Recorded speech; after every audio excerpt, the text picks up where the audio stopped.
Bienvenue. J'espère que vous vous sentez bien. J'espère que vous vous sentez en harmonie avec vous-même, avec les autres, avec le monde. En harmonie signifiant bénéficiant de la fabuleuse énergie qui est en vous et qui est dans le monde et dont chacun de nous peut bénéficier à chaque instant, simplement en y étant relié. Et je vais revenir là-dessus dans quelques instants. Dans cette vidéo, je continue la série des propositions de méditation dans les différentes situations de la vie. Et aujourd'hui, je vais vous donner quelques trucs pour méditer en marchant. J'ai déjà évoqué dans de nombreuses vidéos les différentes vertus, la foultitude de vertus de la méditation. Que ça soit du point de vue de la santé, que ça soit vivre sans souffrance, que ça soit vivre libre, que ça soit être connecté. Tout ça, je l'ai déjà abordé et je vais revenir un tout petit peu dessus. Évidemment, quand je dis vivre sans souffrance ou vivre l'harmonie, on n'est pas dans le pays des béni-oui-oui ou des bisounours. Évidemment qu'on va toujours être challengé par la vie. Et heureusement, sinon ça serait d'un parfait ennui. Mais tout dépend de comment on va vivre ces challenges. Et évidemment, des situations vont se présenter pour nous faire souffrir. Mais là aussi, la souffrance que l'on va vivre dépend de comment on va la vivre. C'est-à-dire de comment on se perçoit nous-mêmes, comment on perçoit le monde, et du coup, comment on perçoit la souffrance. Sans compter toutes les souffrances qu'on s'inflige inutilement, uniquement par notre propre comportement, nos propres pensées, notre propre regard que l'on porte sur le monde et sur nous-mêmes. Voilà, tout ça c'est des sujets que j'ai abordés dans différentes vidéos. Je vous invite à vous y référer, à aller les voir si vous voulez investiguer les sujets un petit peu plus.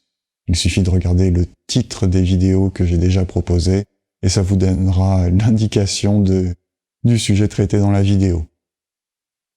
Je dis aussi souvent que méditer, ça permet de se connecter à sa sagesse intérieure, à la partie divine en nous, à plus grand que nous, à l'univers. Ouais. Concrètement, qu'est-ce que ça veut dire? Parce que c'est concret. Il ne s'agit pas d'un truc ésotérique qu'on va chercher toute une vie sans jamais le trouver. Il ne s'agit pas non plus d'une expérience mystique accessible à certains.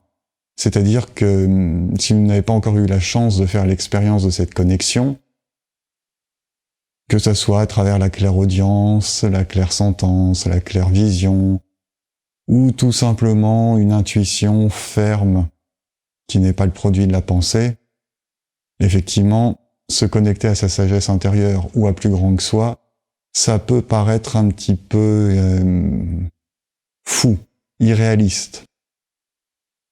Quelque chose qui n'existe pas. En fait, le produit d'une pensée, d'une invention à laquelle se rattachent des gens complètement perdus en s'imaginant que ça va les sauver de la misère qu'ils vivent. Ouais, si vous êtes parfaitement matérialiste, c'est peut-être la conception que vous avez la compréhension que vous avez lorsque je dis se connecter à plus grand que soi, à sa sagesse intérieure ou à l'univers. Alors pour vous et puis pour les autres, aujourd'hui je vais apporter avant de vous parler de la méditation en marchant, je vais apporter un tout petit éclairage scientifique. Parce que heureusement, bien que la science balbutiante, tâtonnante, depuis des siècles, qui, dans son arrogance, prétend avoir tout compris, mais qui finalement n'a encore perçu pas grand-chose de ce qu'est la réalité, commence quand même à percevoir l'illusion du visible. Encore un sujet que j'ai traité dans une autre vidéo. C'est-à-dire que la physique quantique, notamment, commence à observer, mesurer, quantifier des phénomènes immatériels, faisant donc sortir le scientisme matérialiste de sa doctrine aveugle et peu en lien avec la réalité. C'est-à-dire qu'il décrit une partie de la réalité macroscopique, celle que l'on voit, mais qui était jusqu'à présent complètement ignorante d'une réalité plus subtile, plus fine, car invisible à l'œil nu et invisible aux instruments de mesure qui ont été développés jusqu'à présent. Instruments de mesure, d'analyse, d'observation. Physique quantique, donc. Je vais essayer d'être assez précis, parce que le terme quantique, de nos jours, est employé vraiment à toutes les sauces. C'est intéressant, parce que ça permet d'ouvrir certaines compréhensions. Mais voilà, si je prétends vous faire un petit exposé scientifique, ou en tout cas basé sur les connaissances scientifiques actuelles issues de la physique quantique, petit exposé rigoureux et juste, il s'agit d'être clair et précis. Je vais faire de mon mieux. Donc se connecter à plus grand que soi. Je vais partir du principe de l'intrication quantique. L'intrication quantique, c'est un phénomène qui a été mis en évidence et qui montre que lorsque deux particules, deux électrons par exemple, ou deux photons, ou deux quarks, donc deux particules élémentaires, qui ne sont pas des particules, on les appelle particules parce que ça nous facilite la vie, mais c'est pas des microscopiques grains de sable. D'ailleurs, on leur prête deux caractéristiques, une caractéristique, c'est-à-dire qu'elles répondent à des propriétés à la fois de corpuscules, de particules, et à la fois à des propriétés ondulatoires, celles des ondes, comme une onde acoustique. On leur prête donc ces deux caractéristiques et il y en a une troisième, celle qui est mise en évidence par l'intrication quantique. Un troisième comportement, complètement immatériel, qui veut que lorsque l'on émet deux particules simultanément, au même moment, que ces deux particules ont donc eu une interaction, nous pouvons prendre l'une des deux particules, enfin séparer les particules, en amener une à l'autre bout de la planète, par exemple. Ça pourrait être à l'autre bout de l'univers, ça fonctionnerait de la même façon. Donc deux particules émises en même temps, identiques, similaires, elles sont pas jumelles, mais pas loin. On les sépare, et si on chatouille l'une des deux particules, c'est-à-dire si on l'oblige à changer d'état, et je vais revenir là-dessus dans quelques instants aussi, si on l'oblige à changer d'état, ce changement d'état, cette modification, va se répercuter instantanément, exactement au même moment, sur sa particule jumelle. Disons jumelle pour simplifier les choses, celle que l'on a apportée à l'autre bout de la planète. Ouais, un changement qui est transmis plus vite que la vitesse de la lumière. Alors ça, dans le monde des physiciens quantiques et des physiciens, ça a révolutionné pas mal de concepts. Par exemple, la théorie de la relativité générale et de la relativité restreinte d'Einstein disait que une particule ne peut pas voyager plus vite que la vitesse de la lumière. Or là, on parle bien d'un phénomène qui se matérialise plus vite que la vitesse de la lumière. Ouais, complètement dingue. Et au-delà de révolutionner les théories d'Einstein, ça nous dit surtout qu'il y a un lien immatériel, pour le moment que l'on n'est pas capable d'observer physiquement avec des appareils de mesure, on ne constate que le résultat de l'expérience, mais il y a donc un lien immatériel entre ces deux particules. Un lien permanent qui fait que si je chatouille l'une des deux particules, ce sont bien les deux particules qui rigolent en même temps. Ça, c'est dingue. Nous sommes constitués de milliards de milliards de milliards de particules de particules telles celles dont je vous parle. Électrons, quarks et photons, puisque nous émettons de la lumière. Donc ces milliards de particules ont un lien entre elles, immatériel, invisible.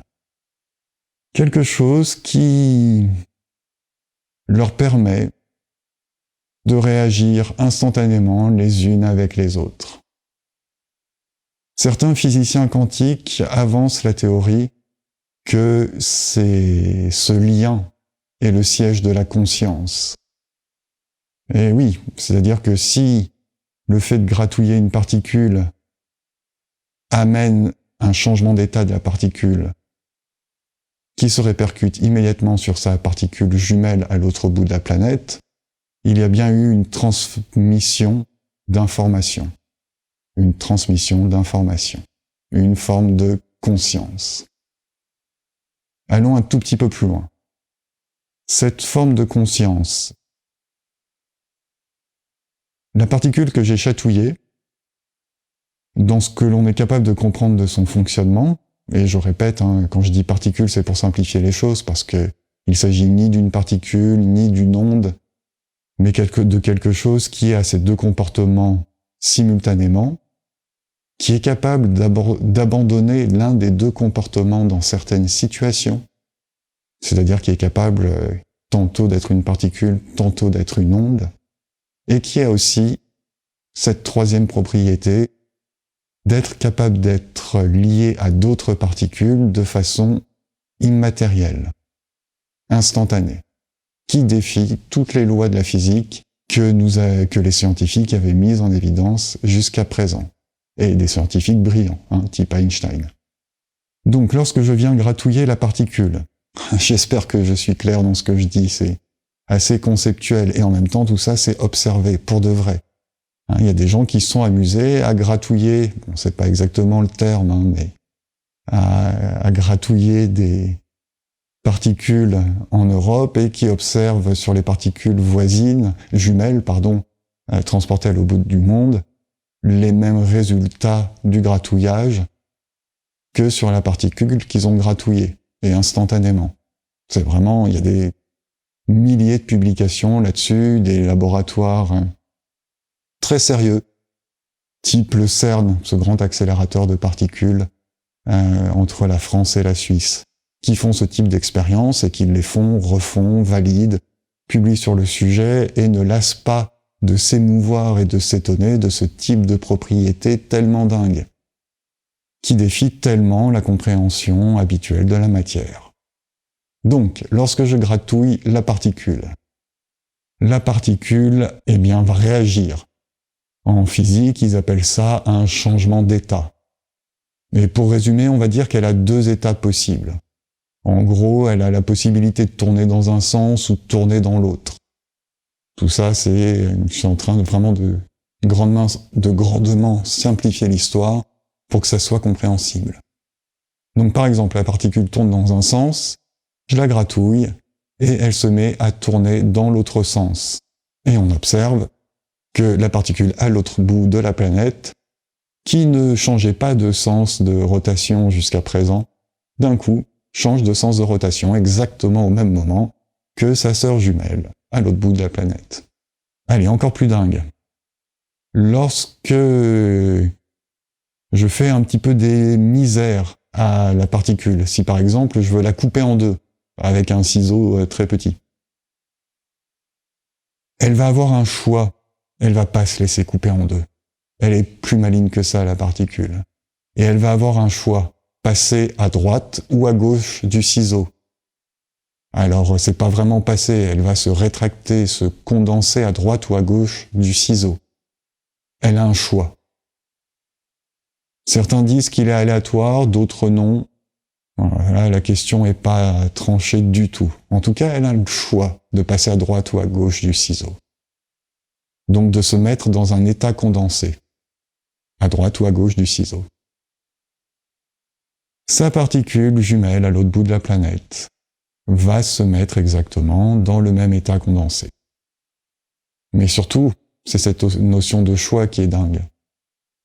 Et qui aurait tendance à valider la théorie de la conscience au niveau de la particule.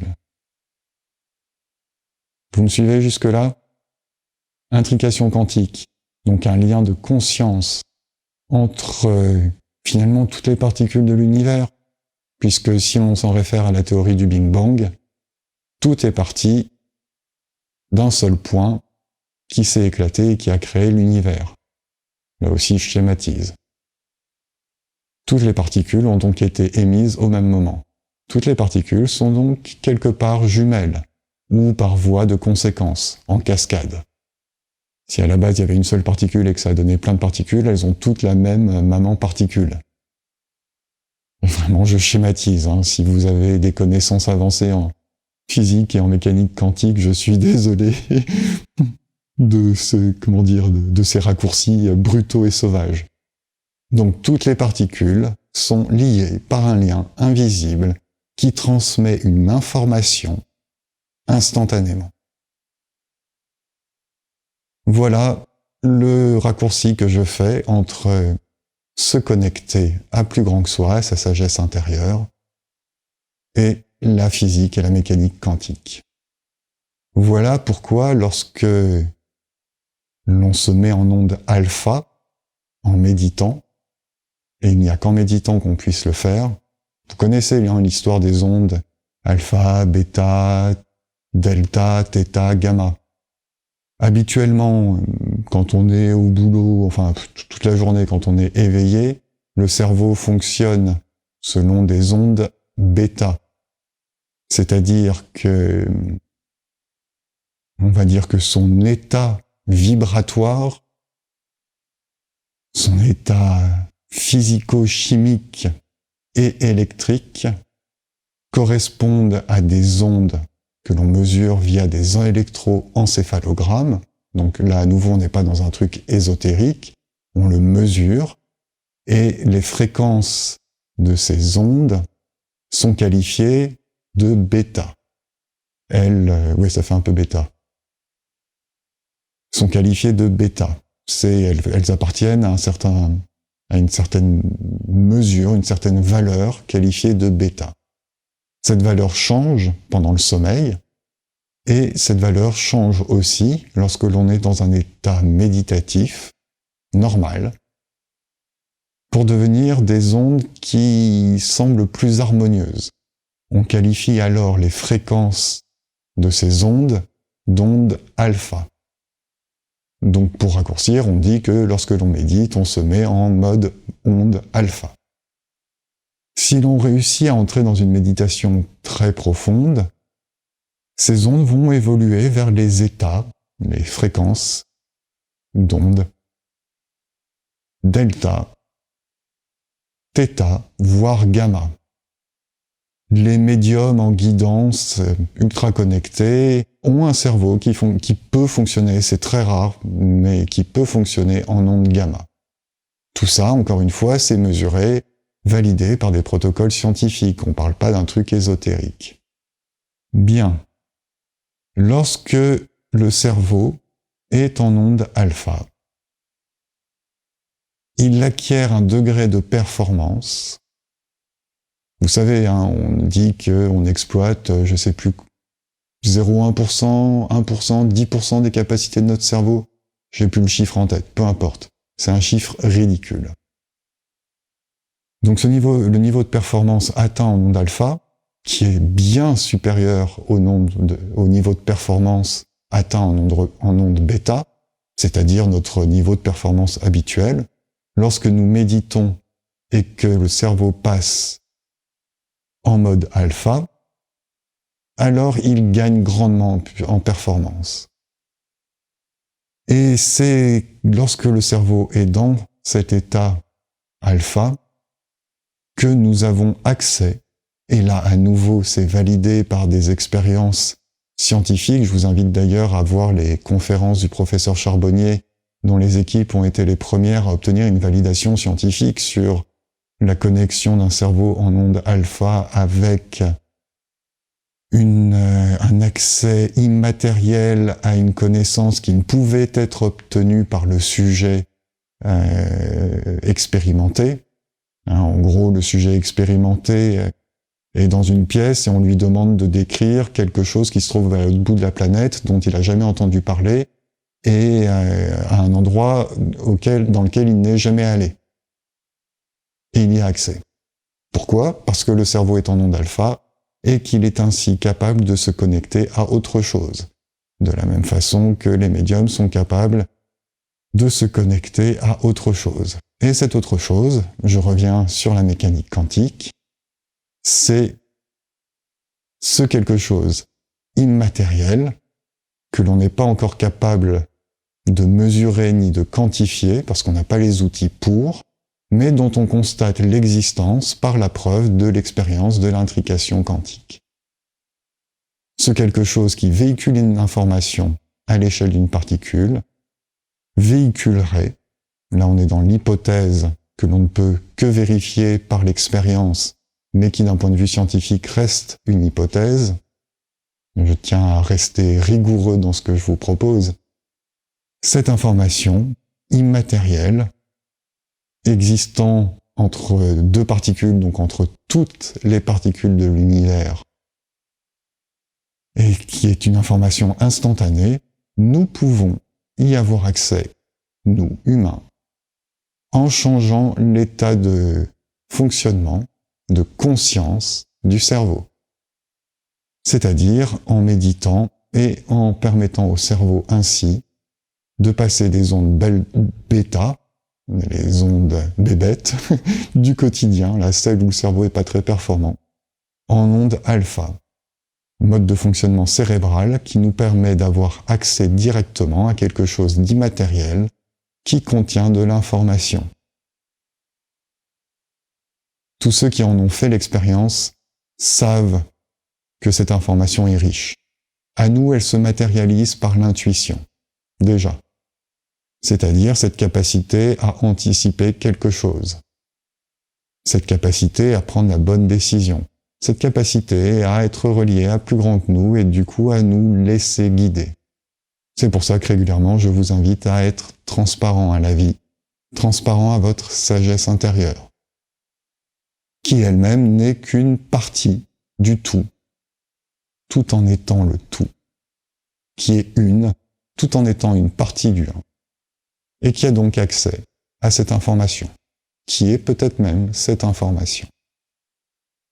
Et là, évidemment, pratique laïque, spiritualité et science se rejoignent. C'est pour ça qu'il est difficile de nommer ce dont je parle. Est-ce que je parle de Dieu? Est-ce que je parle de l'univers? Est-ce qu'on parle de quelque chose qui aura un nom donné par des scientifiques et quelque chose en fait de finalement complètement banal, qui n'a rien de mystique? Ça, aujourd'hui, personne n'est capable de le dire. On est simplement capable de constater que ça existe. Et par l'expérience, chacun d'entre nous peut se connecter à ce plus grand que soi, à cette connaissance qui est partout autour de nous, comme des ondes radio ou téléphoniques. Cette connaissance qui semble être si puissante et si profonde que certains ont la capacité de se connecter à des mémoires, ce qu'on appelle les mémoires akashiques, quelque chose qui conserve l'information du passé. Mais ça, c'est encore un autre sujet. Voilà la petite explication que je voulais vous donner pour vous dire que méditer permet de se connecter à plus grand que soi. Et donc, de vivre en harmonie avec le monde. C'est-à-dire en ayant accès aux informations que le monde possède, que l'univers possède, que notre sagesse intérieure possède, et qui nous permettent de vivre exactement ce que nous souhaitons vivre, comme nous souhaitons le vivre. Et du coup, là, nos problématiques matérielles du quotidien, nous les regardons avec un autre regard, et surtout, nous avons une capacité d'agir dessus tellement différente. Et là-dessus, je reviendrai dans une autre vidéo, parce que je vous ai déjà assez exposé de notions complexes qu'il faut assimiler. Mais sachant que, juste pour vous faire un peu de teaser, sachant que l'on a accès à cette mémoire universelle, à cette conscience universelle, il devient possible d'en bénéficier pour choisir ce que l'on souhaite se faire vivre. Et donc créer parmi tous les futurs potentiels, le futur que l'on souhaite se faire vivre. Tout en sachant que le futur existe déjà, il est déjà là. Et lorsque l'on sait quel futur va se réaliser, parce que nous y sommes connectés et que nous avons choisi ce futur, alors c'est ce futur qui se réalise. Mais je vous donnerai ces explications plus en détail et plus scientifiquement dans une autre vidéo. Pour le moment, nous allons rester sur « Il existe une conscience immatérielle qui lie deux particules, et a fortiori qui lie toutes les particules de l'univers, et nous avons accès à cette conscience par la méditation. » Ça vaut le coup de méditer. Il y a quand même un sacré potentiel de promesses à la clé, au-delà de toutes les vertus que j'ai déjà décrites dans d'autres vidéos.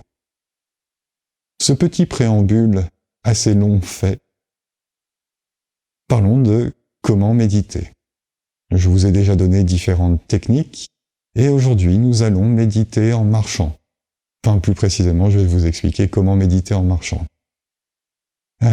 Parce que je me suis dit, ouais, je pourrais faire une vidéo en marchant et montrer comment je médite en marchant, mais enfin, ça montrera pas grand-chose.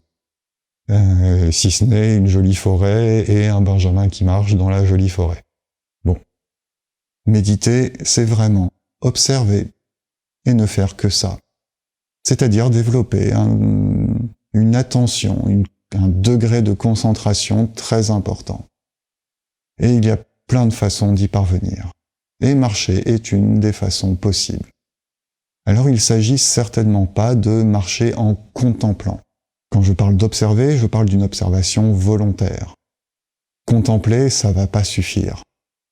Contempler, c'est se laisser aller ses pensées, c'est divaguer. Ce n'est pas la méditation. Il faut vraiment être concentré sur un objet précis, observer un objet précis et ne faire que ça.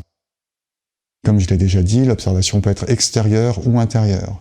Mais lorsque l'on marche, si l'observation est extérieure, il va s'agir d'un paysage et ça va à la fois être trop changeant pour quelqu'un qui n'est pas habitué à la méditation et à la fois trop nous tirer vers l'extérieur pour nous permettre de nous centrer en nous.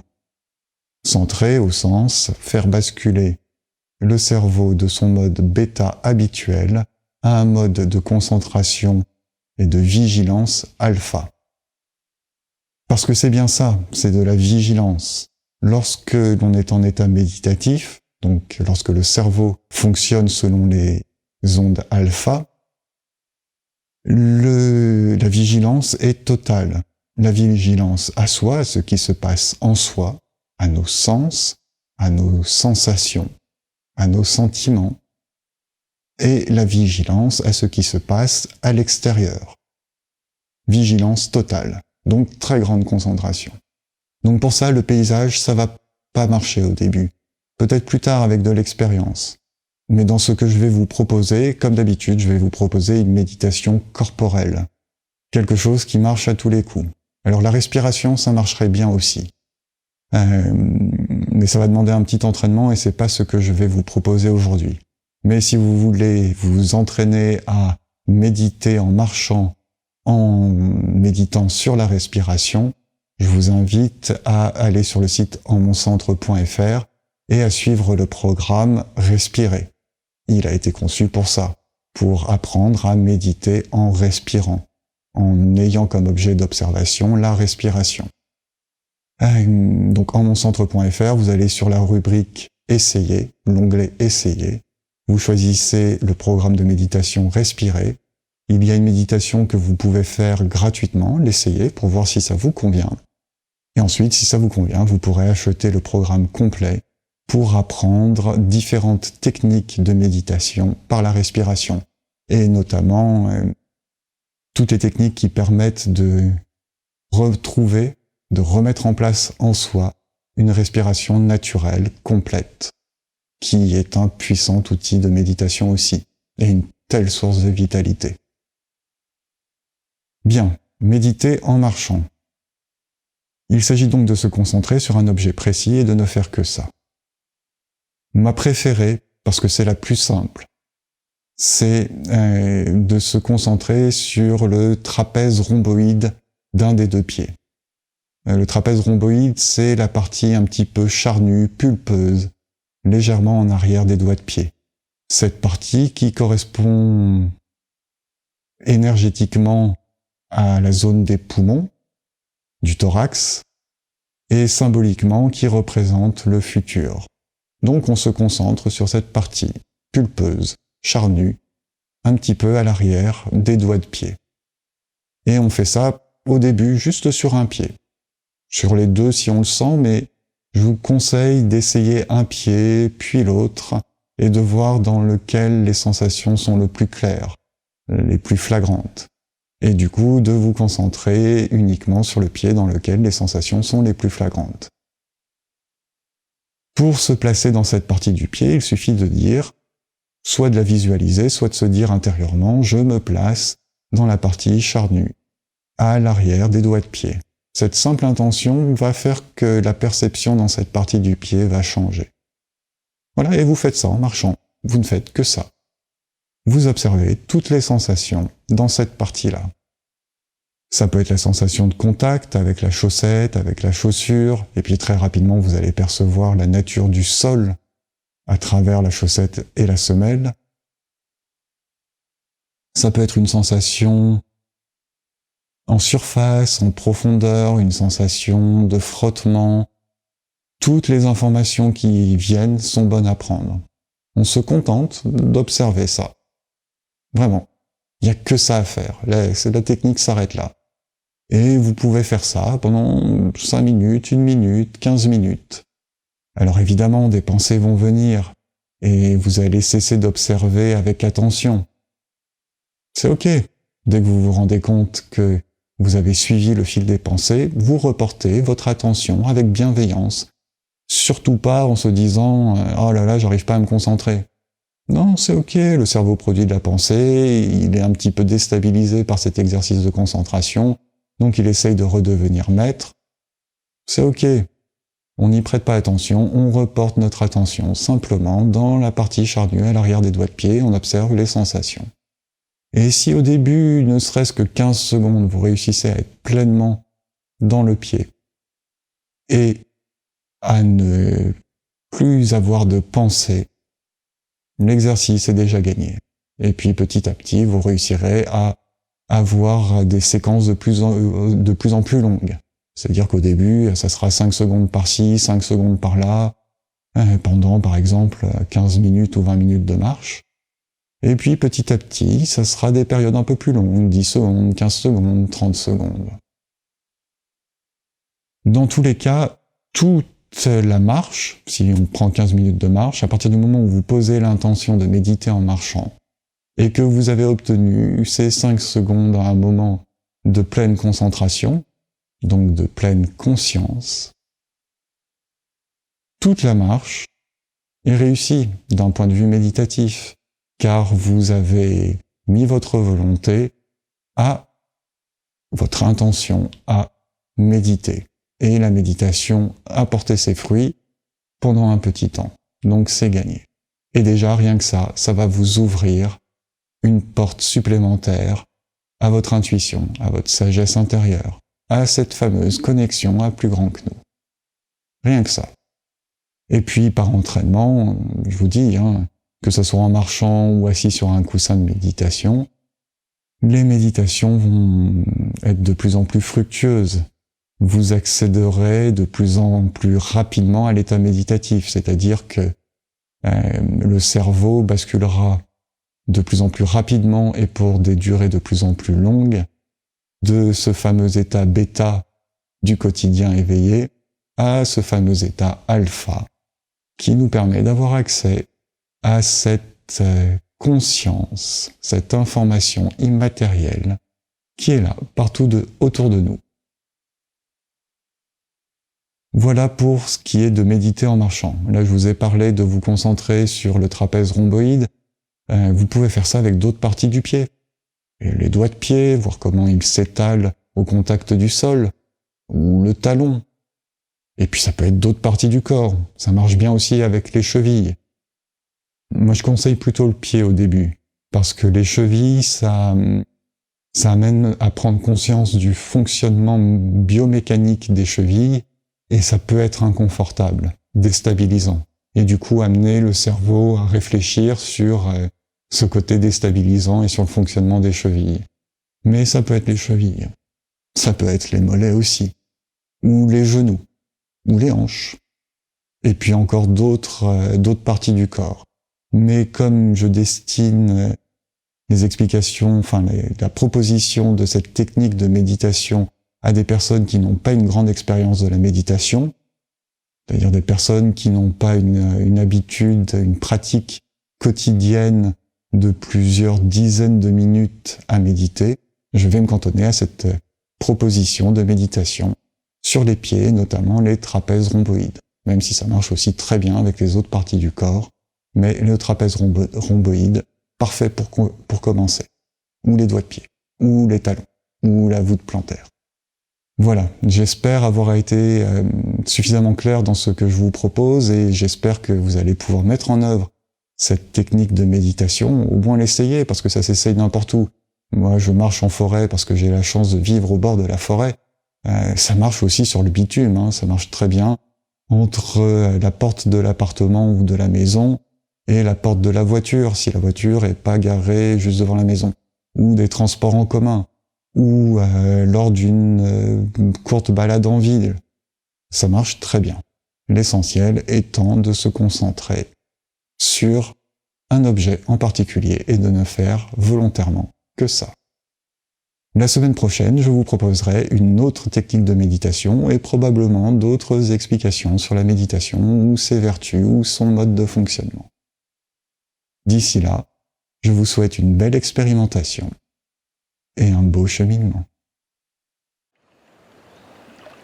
Si cette vidéo vous inspire, merci de la partager et si vous en avez l'élan, de la commenter, de cliquer un pouce et de vous abonner à ce canal. À bientôt!